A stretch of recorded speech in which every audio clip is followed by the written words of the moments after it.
Welcome everyone to today's webinar on policy applications of natural capital accounts in the US.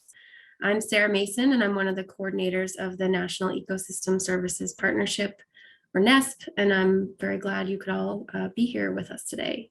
This is the second in a two-part series that we're doing on natural capital accounting. So we held a session back in March that covered pilot accounts developed in the US. And so if you missed that session, you can take a look at it at the link that I just dropped in the chat. And before we start the webinar presentations today, I just want to share a few NESP updates that this community might find interesting and useful. So NESP, along with partners USDA and ACES, was involved in developing a report released just last month that details available spatial data sets that could be used to track the status and trends of the benefits provided by natural and working lands of the US. The report documents the findings that came out of a workshop that was back in February, where experts from across the country came together to discuss this topic. And this report is really meant to provide information that could feed into multiple ongoing national initiatives, including both natural capital accounting efforts that you're all here to hear about today, as well as the forthcoming Conservation and Stewardship Atlas associated with America the Beautiful and 30 by 30. So if you're interested in seeing that report, you can find it at the link in the chat. And if for any reason you aren't able to access the chat or the links that I shared there, you can email nesp@duke.edu and ask for those resources to be sent to you. The one other update that I'd like to give is about a recent executive order that was released on Earth Day just a few weeks ago that would probably be of interest to those here today, and actually links to a couple of the presentations that you'll hear in just a few minutes. But section 4 of that executive order calls for deploying nature-based solutions to tackle climate change and enhance resilience. And that section calls for 3 things. One is a report on opportunities for greater deployment of nature-based solutions. Second is guidance of the valuation of ecosystem and environmental services and natural assets. And then third is a new assessment on the condition of nature within the US. And so if you're interested in taking a look at that executive order, you can also find that at the link that I just dropped. And with that, I will transition over to the presentations that you're all here to hear about today. And we have 3 excellent presenters, so I'm just going to very briefly introduce now. We'll first hear from Eli Fenichel about the current administration's high-level vision for natural capital accounting. Eli is the Assistant Director for Natural Resource Economics and Accounting at the White House Office of Science and Technology Policy. And he's on leave from Yale University, where he's the Knobloch Family Professor of Natural Resource Economics. Then we'll hear from Carter Ingram, who's going to discuss opportunities for the private sector to utilize and support natural capital accounts. Carter is an executive director at Pollination, where she supports public and private sector clients focused on food, fiber, and agriculture and other nature-dependent sectors with developing and implementing climate change and natural capital strategies and initiatives. And then we'll hear from Kirsten Oleson about experiences with natural capital accounting in Hawaii. Kirsten is an associate professor of ecological economics with the Department of Natural Resources and Environmental Management at the University of Hawaii at Manoa.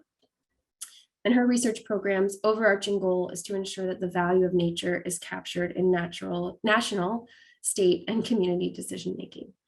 I do want to just note that we will have a Q&A session at the end. Hopefully we'll have time for that. So if you have questions during any of the presentations, please just drop those in the chat as you think of those questions, and we can return to them during that Q&A. You'll also have a chance to unmute yourself if you prefer to ask your question that way. And just so everyone does know, this session is being recorded, and we'll be sending out the recording link to everyone who registered, so you'll have access to all the content that's shared today.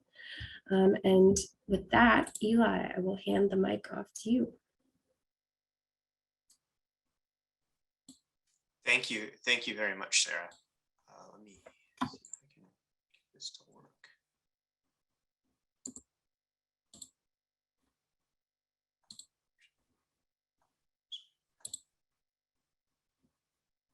Okay, Thank you, Sarah, again. I'm very excited to get to talk to you about the US government's vision for natural capital accounting and environmental economic statistics. This is really important. I think it's been a long time coming.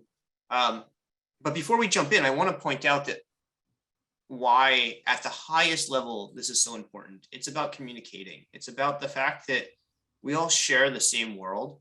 Some people view the world in terms of physical quantities.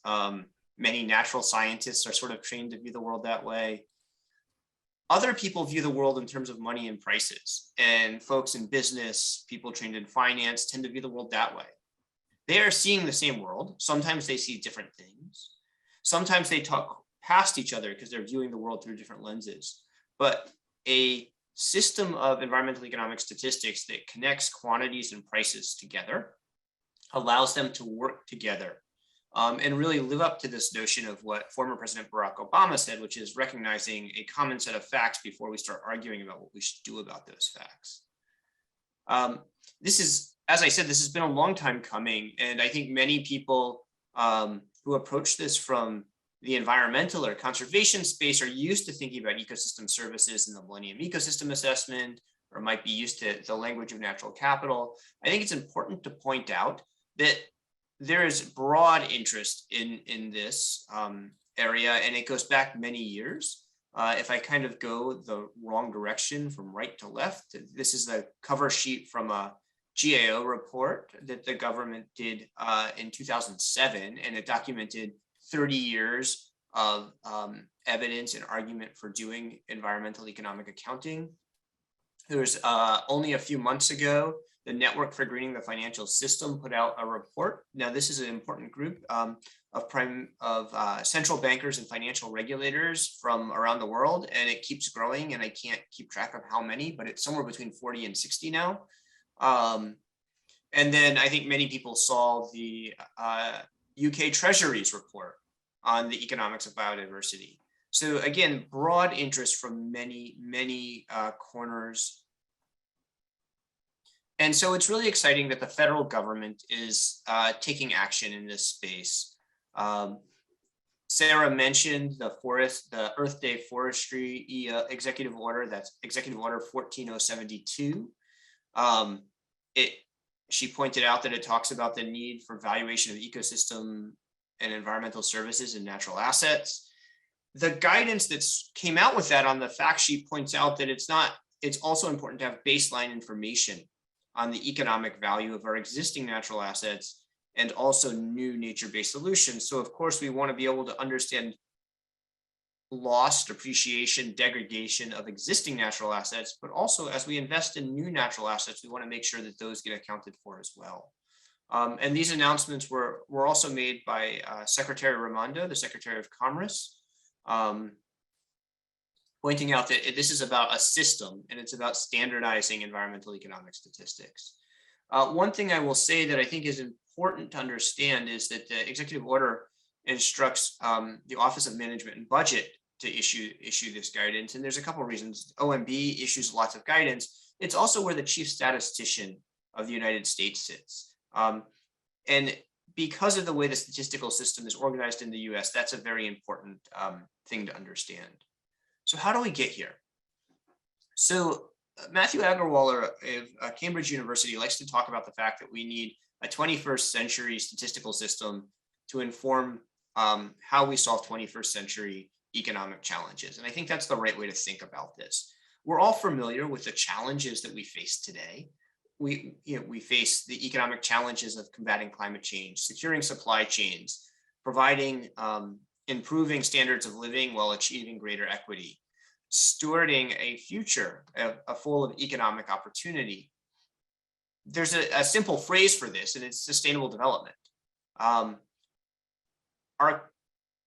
what do we need to know to do all of this?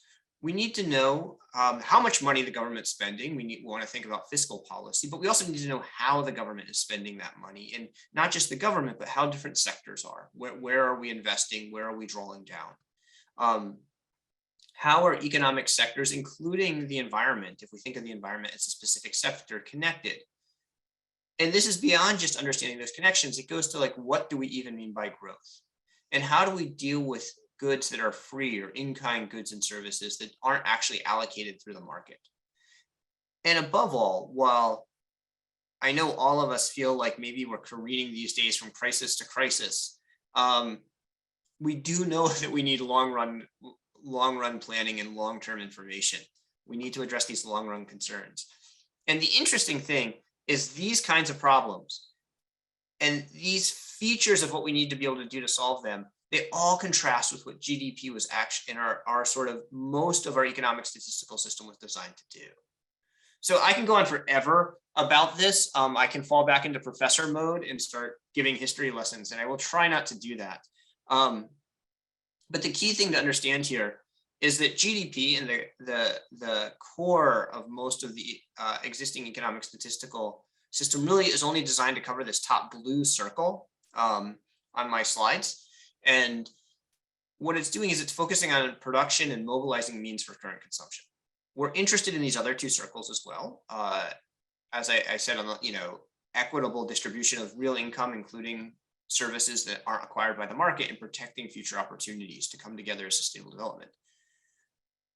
GDP and the current economic statistical system have made tremendous contributions to helping us organize, do poverty alleviation, but it was really designed to win World War II and administer the Marshall Plan. It took sort of a hard turn in the run up to World War II when Keynes wrote a pamphlet called How Do We Pay for the War? And it drifted away from thinking about aggregate measures of economic well-being, which was the mission that Department of Commerce was actually given in the 1930s to Simon Kuznets in the initial national income and product accounts in the US. And it became very focused on very real important problems. And it's proved very good at helping with those problems and some similar type problems, largely problems that focus around large scale industrial output. What that meant though, is it means that holding freely acquired assets like natural assets didn't really contribute to Keynes's idea of growth. And so you get people like Bill Nordhaus and James Tobin reminding us that there are serious consequences for treating as free things that are not really free. So it's not about getting rid of this system, it's about growing the system. It's about helping the system evolve to address the problems that go beyond organizing large-scale industrial manufacturing, which is still important. It's just not the only thing.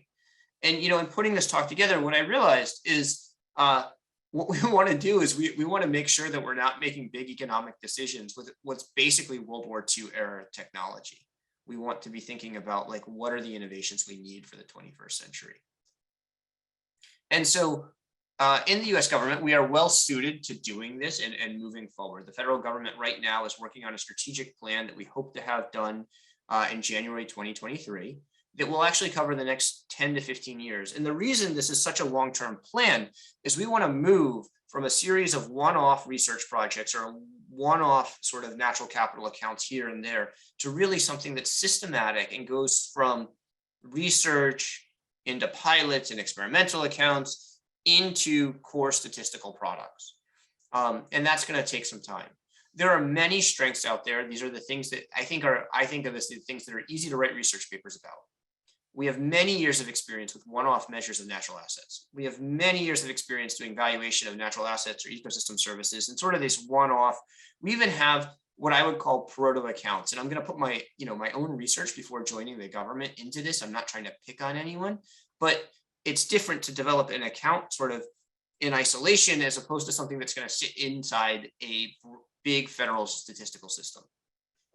We also have amazing technological development enabling data flow, particularly around physical assets. I like to think of this as like, if we can tell an electrical engineer what we want, pretty much we can get sensors built to do it, and then we can think about how to deploy them, and we can get the measurements we need. We're also increasingly able to do similar things with human behavior. This raises a whole bunch of other challenges that the Biden administration is actively working very hard on, equitable data use and privacy protections and whatnot. And these are also things that will need to be considered. Where we actually face more challenges is the notion of going from the science that we know to taking that science and building it into this very successful statistical system that has been so important for guiding policy over the last 70 years. We need to be able to convert from these one-off experiences to replicable systems. And this is part of what we're planning. This is part of what our strategic plan is meant to help us do. That can be these systems need to be able to be maintained and updated. This means that while we don't necessarily need a statistical classification system to develop a sort of one-off off on its own account, we do need something like that to work with interrelated accounts, including the rest of our sort of core economic accounting. We need to be able to find relevant boundaries, clarify cross-sectional connections. And what this means is we need to think about the fact that there are production boundary issues. There are issues related to our sort of standard economic accounts as they exist today. And we need to build on top of that. So we can think about those as being a part of the system as opposed to developing something separate. This means disentangling some valuation concepts. This has come up if people have followed sort of the development of the SEEA system. Happy to talk about more of that later. These are doable things. We need data standards, data wrangling protocols, data sharing agreements within the federal government. And these are really hard things because they have to work not only practically, but they have to work with the culture of the organization and an organization that's really spanning the whole federal government. And it has to span the whole federal government because the US doesn't have a core or principal statistical agency with responsibility for the environment. Now, in 2018, something called the Evidence Act was passed, and we do have statistical programs in all of our agencies now. All of our agencies have statistical officers, and this is all getting organized into a much richer interactive statistical system, but it's relatively new for the US government. And I think we also need to figure out how to summarize, communicate, and make a wonderful user experience for users out beyond government. So we've got to balance the need for sort of the core statistical rigor while creating that user experience for all the add-on uses of environmental economic statistics and natural capital accounts that we can expect. And I think what that also means is those of us who've been around this area for a while have to understand that this is going to take time. We need to live with better, not perfect, and that not every natural asset is going to make it into the first round of this expansion. We're probably going to start with things that are frankly already inside the standard SNA asset boundary and build up a lot of experience, along with things that might be outside that asset boundary that are considered very important. And this all needs to come back to federal decision-making and frankly, broader decision-making than just federal decision-making. But we can bin this into three categories, sort of direct macroeconomic decisions. We're hearing these concerns from groups like the Network for Greening the Financial System. We are seeing increasing evidence that the condition and state of natural assets might be relevant for long-term growth forecasts. It seems to potentially interest the natural interest rates, things related to monetary policy. We haven't done the breakdown of what does it mean, how we hold and allocate natural assets. What does this actually mean for future federal budget obligations? These are the kinds of things that our statistical system is really sort of prides itself on being able to do. Importantly, as indirect steering as well. And what I mean by that is it structures how we talk about the economy. It structures how we talk about growth. And these are why it's so important to embed that natural capital and ecosystem services into this system.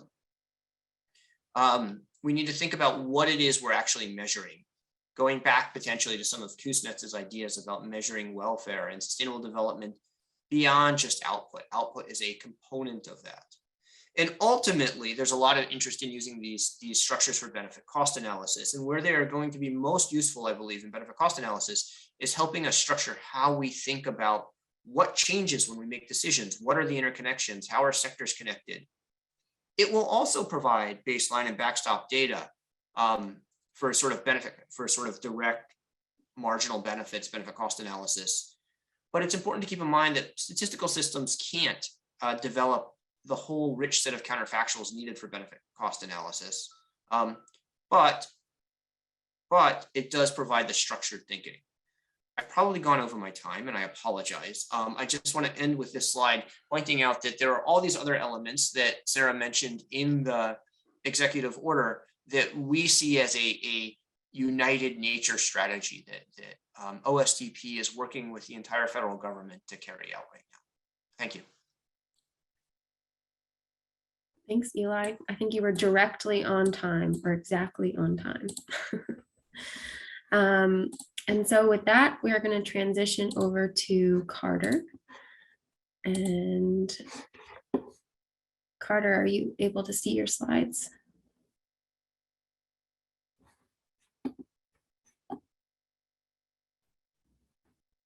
Sorry, we're not hearing you, Carter.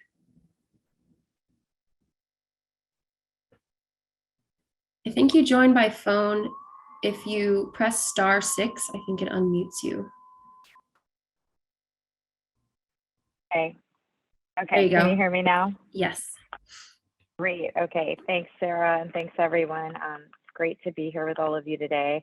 I'm Carter Ingram. As Sarah mentioned, I work at Pollination. We're a climate change investment and advisory firm, and we're focused on helping to accelerate the transition to a low carbon, hopefully nature positive economy. So I'm here today because I've been working with a group of people across various U.S. government agencies who have been collaborating over the past 5 years or so to develop a set of pilot natural capital accounts, similar to what Eli was referring to for the U.S. land, water, and ecosystem accounts, which I think might have been discussed in the last webinar.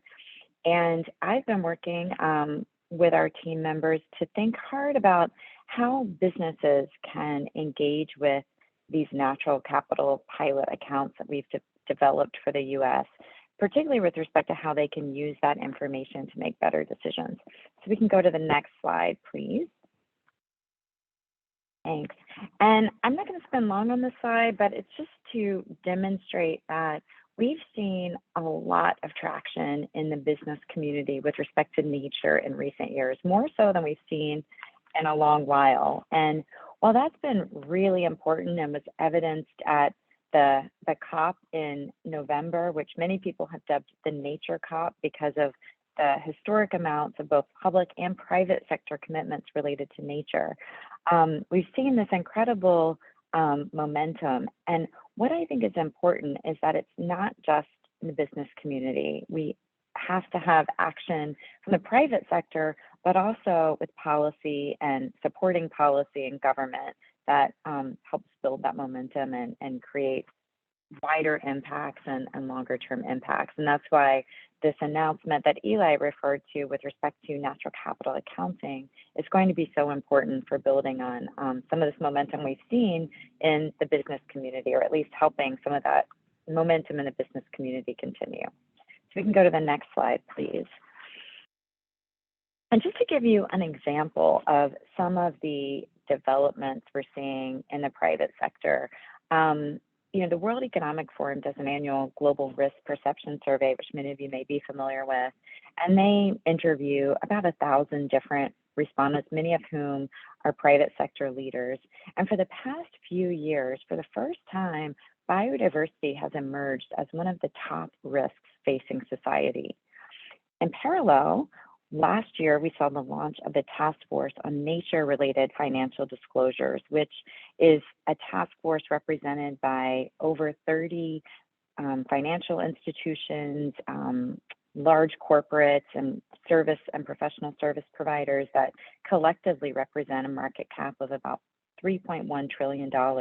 And they have come together to develop guidance and a framework for companies to disclose and report their financial risks, financial impacts related to their risks and opportunities associated with nature.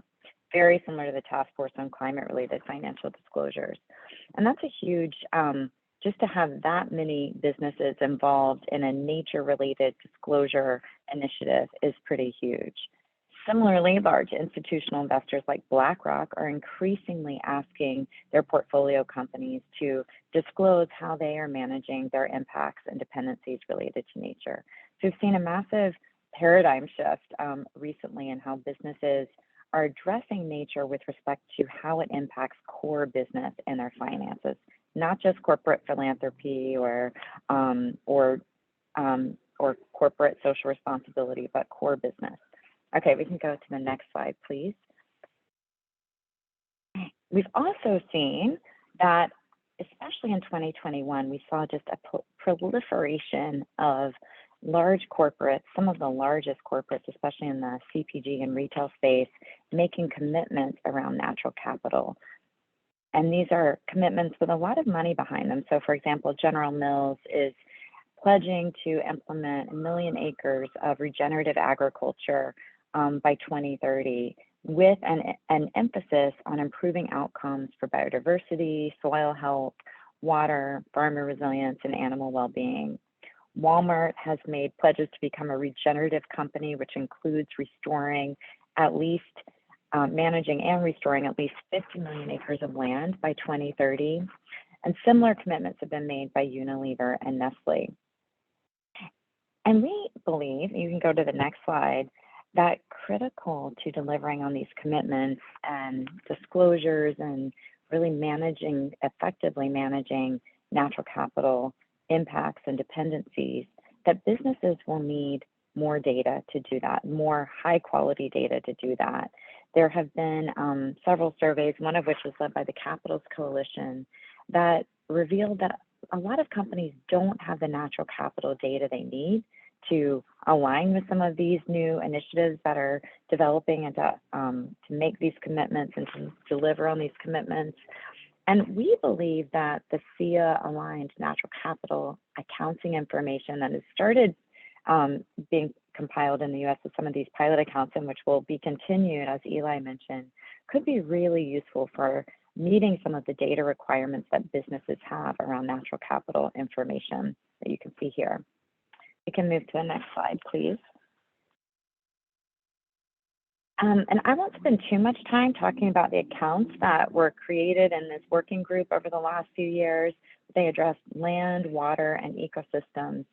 And as I mentioned, we think as these accounts evolve over time, thanks to the effort that Eli and others are leading within the US government, they can increasingly help inform a suite of different business decisions related to strategy, investments, supply chain management, operations, including improving operational efficiencies, risk management, reporting, and disclosure.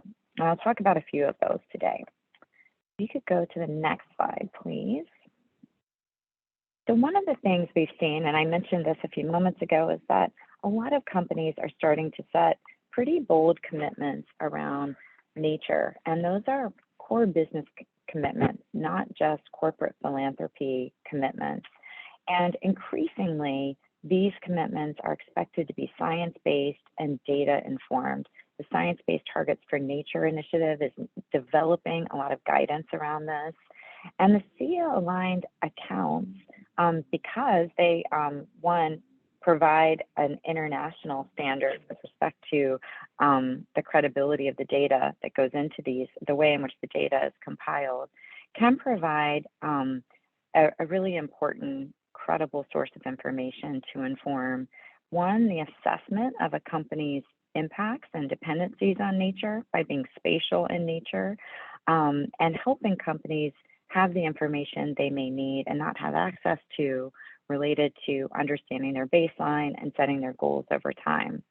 And this is important because a lot of companies may not have data related to water, land, or ecosystems that are outside of their operational boundaries or in their supply chain, where a lot of impacts and dependencies on nature exist.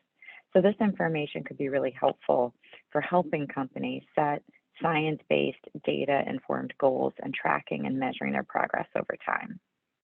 We can go to the next slide, please. And as I mentioned earlier, there are a suite of investment decisions that companies are increasingly making around natural capital. The firm where I work is investing specifically in natural capital, and companies like Manulife Investment Management recently made a big announcement that they acquired about 90,000 acres of timberland in Maine. And that was an acquisition that is enabling them to integrate natural climate solutions and the carbon sequestration and storage opportunities of these timberlands into their investment decisions and help them achieve their goals in their climate action plan. And what we've been exploring is that some of the data from the land accounts, for example, could be really useful for informing these kinds of decisions. The land accounts provide information on land extent and condition and value and changes in those qualities over time, which could inform where across the country an investment might be ideal. However, in addition, those investment decisions could be further supplemented by information from the water accounts to understand where trade-offs might exist between investments, especially if those investments involve agriculture and could influence water supply or water availability. The ecosystem accounts also could provide information about, when used alongside these land and water accounts, could provide additional information on how investments might also impact ecosystem services that could be important, like pollination, water purification, and air quality, which could provide additional value to those investments and/or identify areas where there may be risks that investors should be aware of. We can go to the next slide, please. We've all heard a lot about supply chains and supply chain risks over the last few years. And a report that came out a few years ago in 2020 by the World Economic Forum and PricewaterhouseCoopers identified the risks that industries around the world are facing related to their dependencies on nature. And a lot of industries, as you can see here on the left-hand side, have a very high dependency on nature within their supply chains. In particular, food and beverage companies, many of which have recognized that their supply chains are highly dependent on land and water, and increasingly on wild pollinators. Companies like Giant, General Mills, and Burt's Bees, for example, have started investing in the restoration and protection of wild pollinator habitats around the country, especially in relation to crops that they are in their supply chain that are dependent on wild pollinators. The ecosystem accounts that provide information over time on the extent, condition, and changes in wild pollinator habitat could be really useful for companies whose supply chains are dependent on wild pollinators and want to know what the risks to their supply chains may be if those pollinator habitats decline over time. You can go to the next slide, please.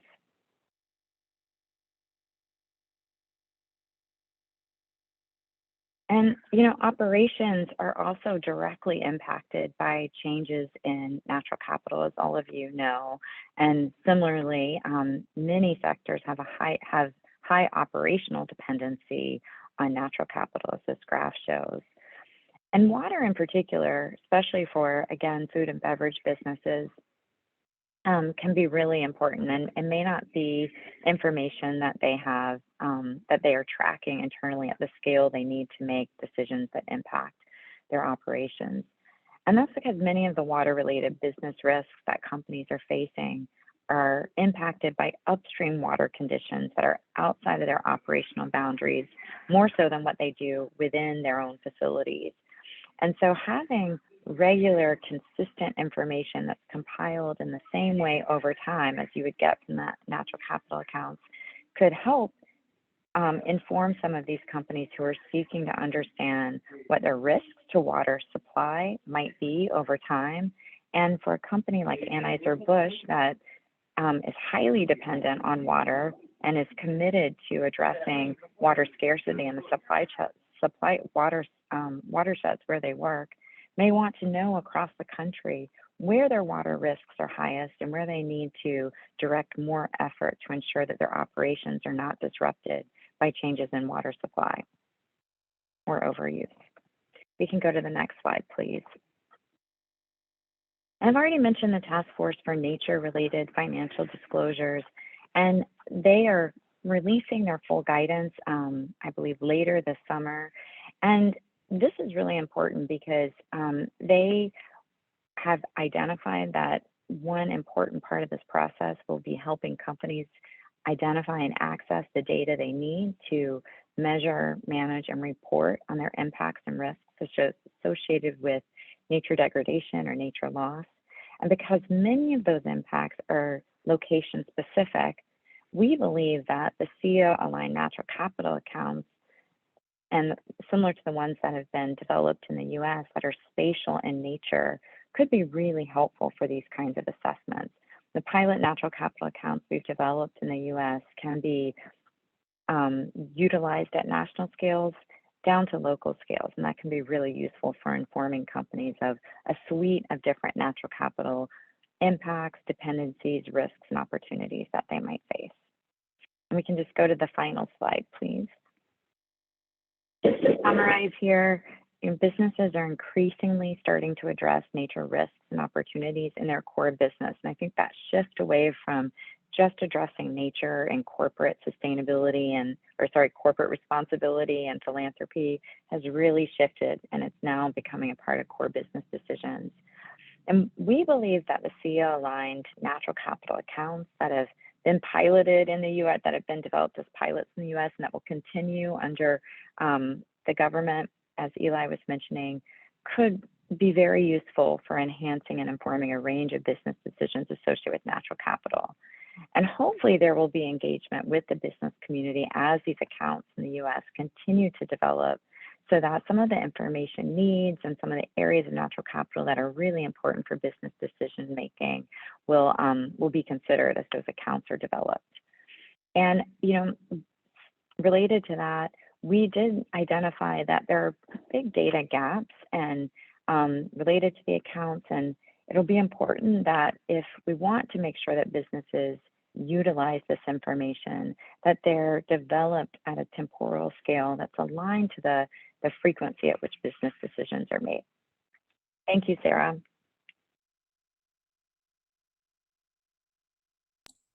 Thank you, Carter. And I won't waste any time in switching over to Kirsten. Take it away whenever you're ready. Thank you. Let's get this shared. All right, just confirming you can see the screen. Looks hi. good. Good, thanks. Hi, my name is Kirsten Oleson.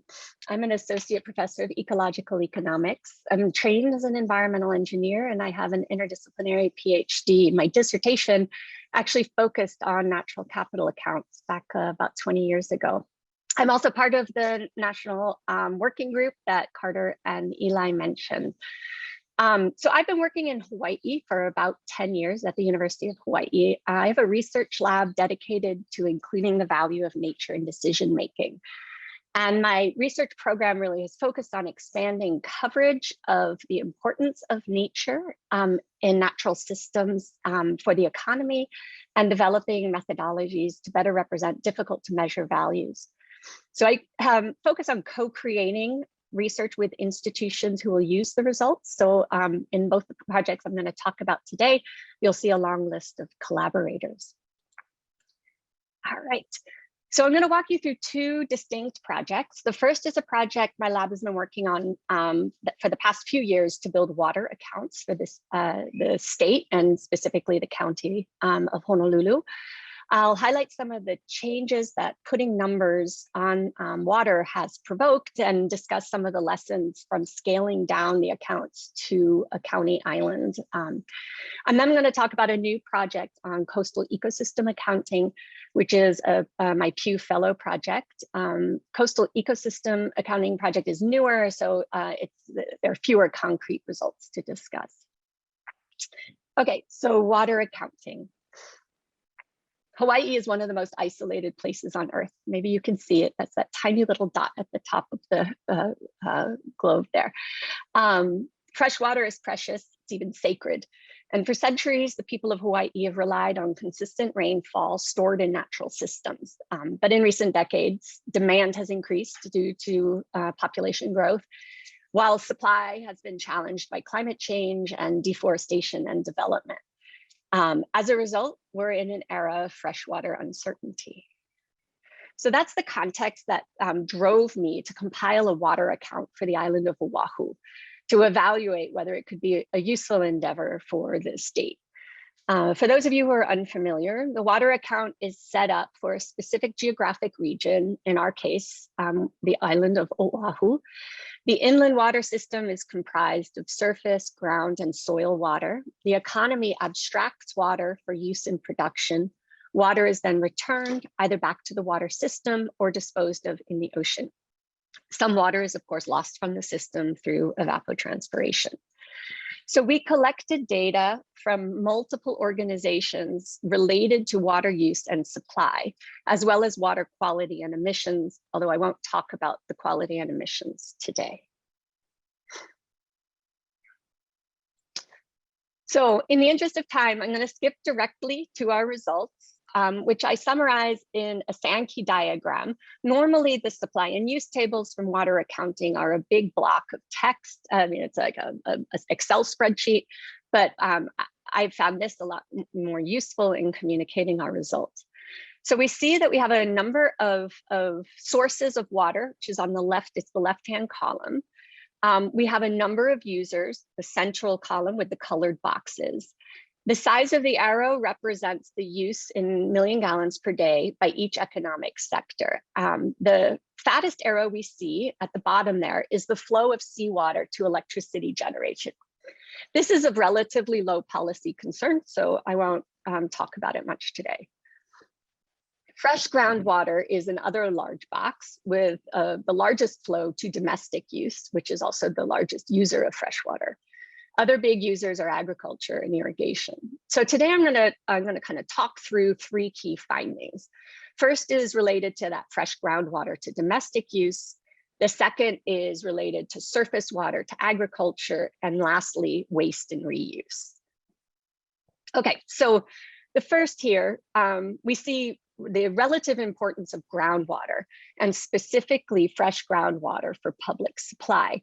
Indeed, 99% of Oahu's drinking water, that gray domestic box, is from groundwater.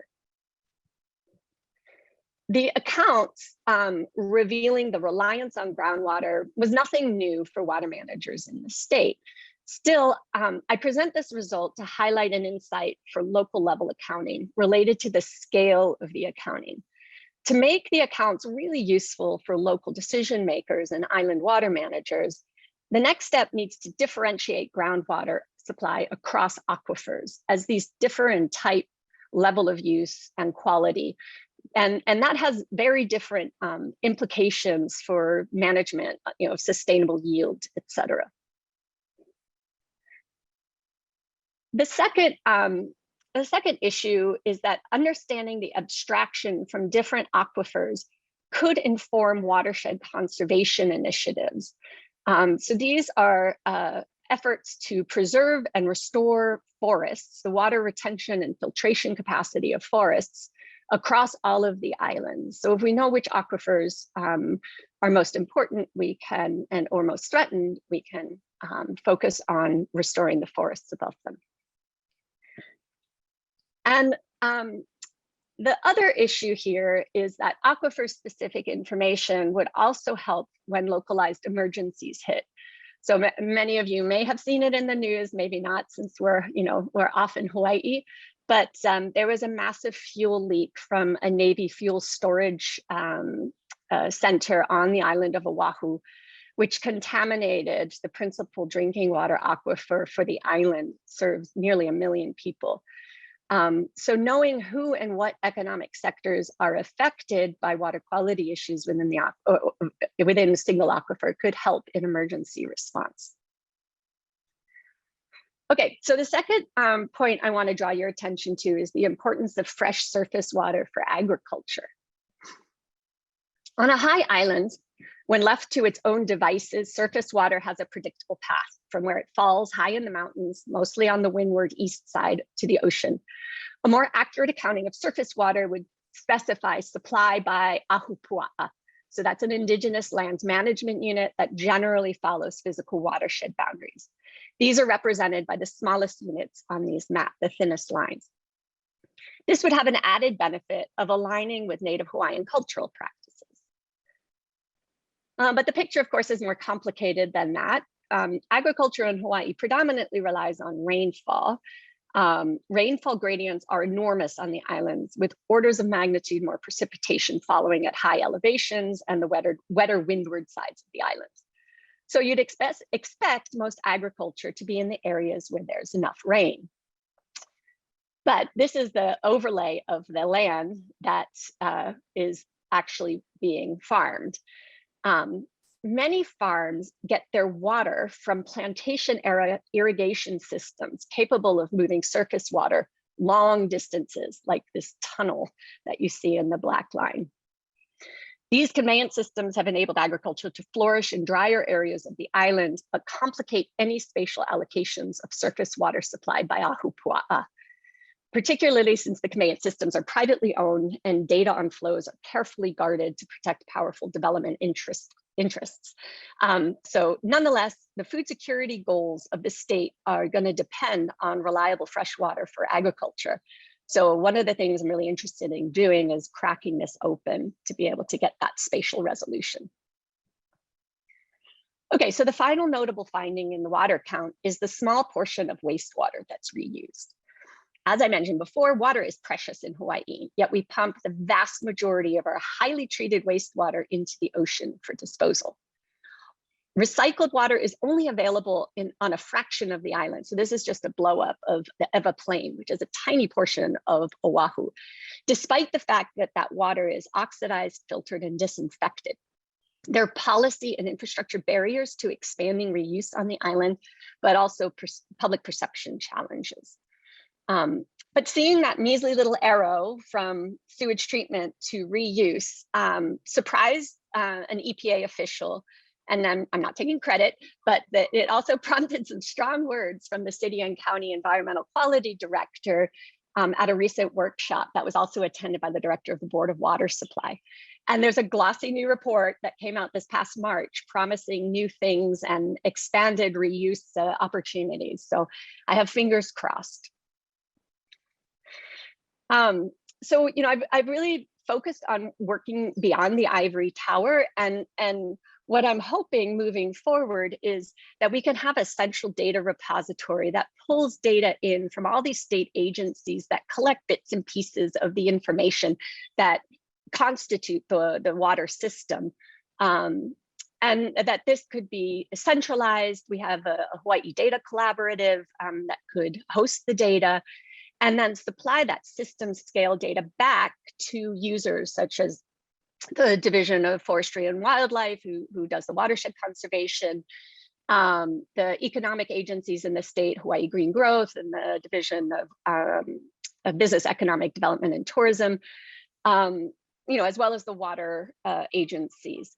And just to note, going back to Eli's talk, that this sort of information is the type of information that would be needed to get fed up to national level statistics potentially. Like USGS takes information from the state agencies and processes those and reports them as the state data. So, you know, having these local networks of data, good, high quality, quality controlled data, easily accessible, would be important for any national accounting, I would think. And also, you know, connecting to Carter's talk would be exceptionally valuable for private sector interests who are tracking their environmental footprints. Okay, so moving on to the second account, the newer work that my lab is doing is compiling a coastal ecosystem account. So what a coastal ecosystem account does is first it maps ecosystem extent. So where are the ecosystems we care about? What's the land cover? And so we're using data from USGS and also a compilation of data from all of these agencies that you see there for a coastal habitat. The second layer of the coastal ecosystem account is ecosystem condition.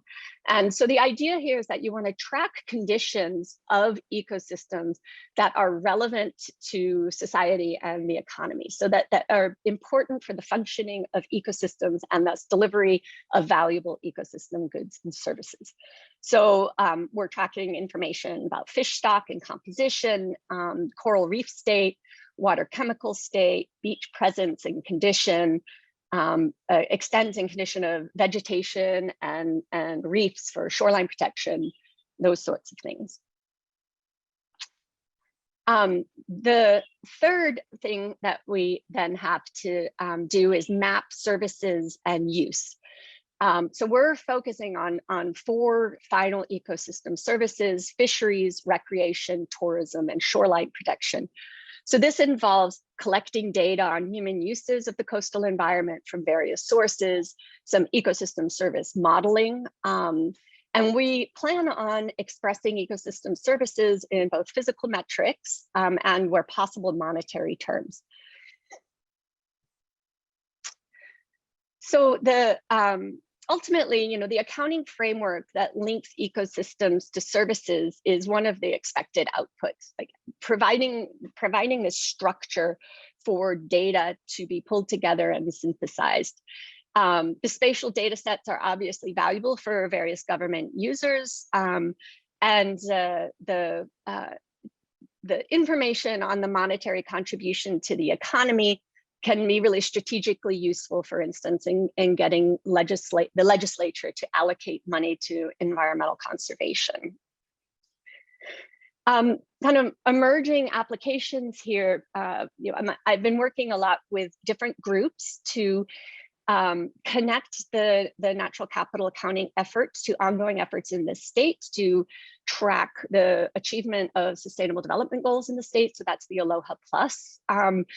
We recently developed with the government, the state economists, a genuine progress indicator for the state, which the new methodology for that really relies on good data on natural capital, so that we'll connect into that.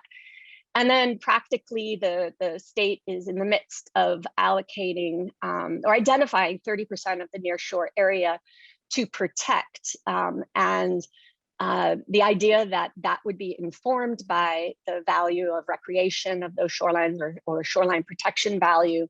So the Division of Aquatic Resources is really keen on the project. Okay, that's what I have for you today. I welcome any feedback and ideas, and I look forward to our discussion. Thank you, Kirsten. I think we should have just enough time, hopefully, for each of you to answer at least one question. So if anyone has questions, please put them in the chat. I've been collecting some that have been sent my way, so I can start off just now. And I have this first one for Eli, I think, I'm assuming. And the question is, you mentioned that, hopefully these accounts would have non-government users as well. And so I think the question here is the government going to be working with some of these non-government users to develop or structure or sort of design the way these accounts are put together? That's a great question. I think, one of the exciting things about our national statistic system as it is even today is there's so many users that are not the intended user. We want to focus on that user experience for these other uses. As part of our strategic planning exercise, we will be doing some public outreach and putting together some. We're working on figuring out how to do that right now, is how exactly that's going to happen. Certainly, folks can email. They can email us. It's naturepolicies@ostp.eop.gov if they have things they want to share. And then I suspect that part of our plan will also continue the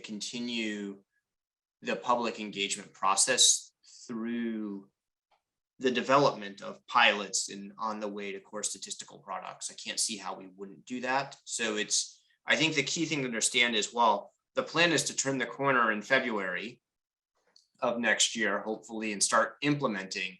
That doesn't mean that in March, we're going to have fully complete natural capital accounts. It really is, how do we go from all the wonderful work we're seeing to something that really has the heft of the core statistical products that we think about in our national income and product accounts. So how do we have that parallel?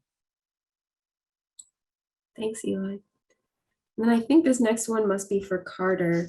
Are you aware of companies hiring people with new skill sets to be able to assess or interpret some of the natural capital accounting sort of information and data that's is available or is becoming available?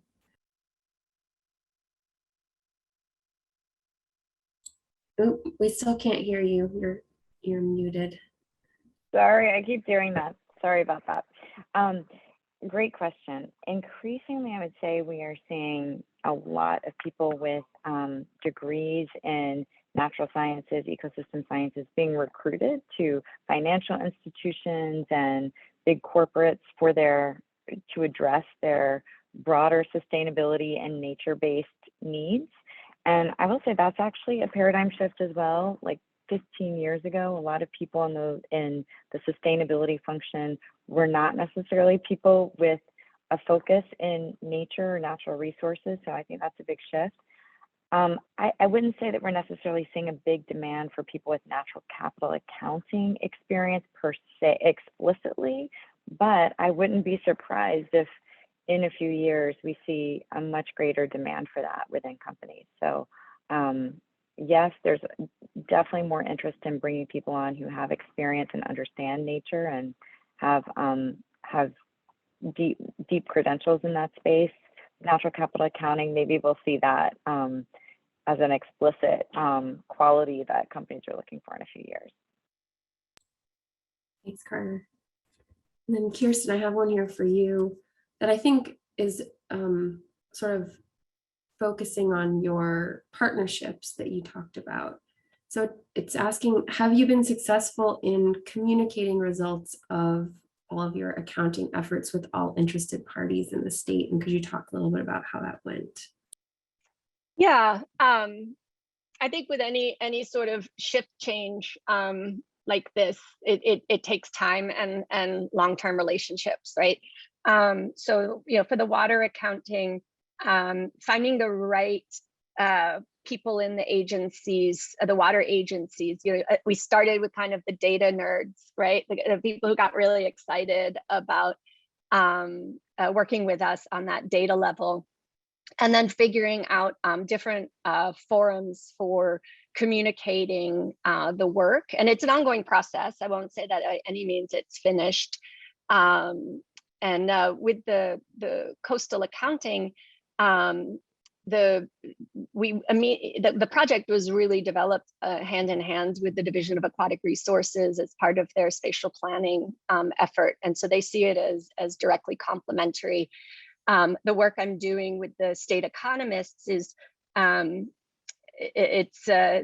a little stickier a little more dubious about, I think, some of the valuation methodologies in particular. I think we've talked a little bit about that, but pitching to them, Eli's kind of petal diagram of sustainable development, the link between those important dimensions of sustainable development and how the natural capital accounts can support that is something that we are continuously working on. But yes, finding those key players within each of the agencies and bringing them along for the ride and having them really involved in the process so they trust the numbers, I think, is the key thing. Thank you. Well, we're just at the top of the hour, so I don't want to keep people too long. But thank you again, everyone, for joining us today. Thank you, Eli, Carter, and Kirsten for 3 great presentations. And as I mentioned, the recording of this will be sent around to everyone who registered, so you'll be able to revisit anything that you missed. So thanks all.